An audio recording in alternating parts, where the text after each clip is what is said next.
ராமநாதபுரம் மாவட்டம் சத்திரக்குடி அருகே தனியார் சோலார் நிறுவன அலுவலகத்தை முற்றுகையிட்டு விவசாயிகள் தர்ணா போராட்டத்தில் ஈடுபட்டனர்.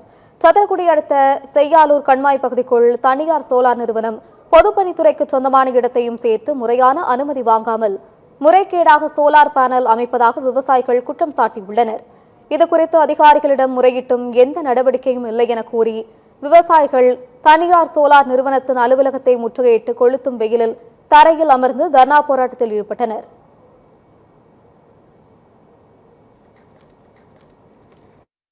இந்த கம்பெனி இந்த டோட்டலா கமர்ஷியல் இந்த நீர்பிடிக்கல் போட்டாங்கன்னா ஆடு மாடுகளை மற்ற எந்த இது நாங்கள் வளர்க்க முடியாது. ஆடு மாடு இது வளர்க்க முடியாது. அதே நேரத்தில் கொள்ளளவு குறைஞ்சிரும். இது கண்ணாடி தண்ணி கொள்ளளவு குறைஞ்சிரும். கொள்ளளவு குறையும் போது இந்த 500 ஏக்கருடைய பரப்பளவுடைய விவசாயங்கள் பாதிக்கப்படும். இதனால நாங்கள் இன்னைக்கு மாவட்ட நிர்வாகத்தை இந்த கம்பெனி இன்னைக்கு இன்னும் முட்டையிட்டு இருக்கோம். வேலை செய்யக்கூடாது.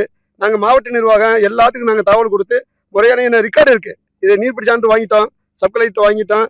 அதே மாதிரி இது கொள்ளளவு என்னன்றது பிடபிள்யூக்கு நாங்கள் இன்ஃபார்ம் பண்ணிட்டோம். முறையான ரெக்கார்டு ஆவணங்களை வச்சிருக்கிறோம். இதுக்கு இவங்க தடுத்து நிறுத்தி அரசு நடவடிக்கை இல்லாக்க அதுக்கு மேல நீதிமன்றத்தை நாடுற மாதிரி நாங்கள் இருக்கோம்.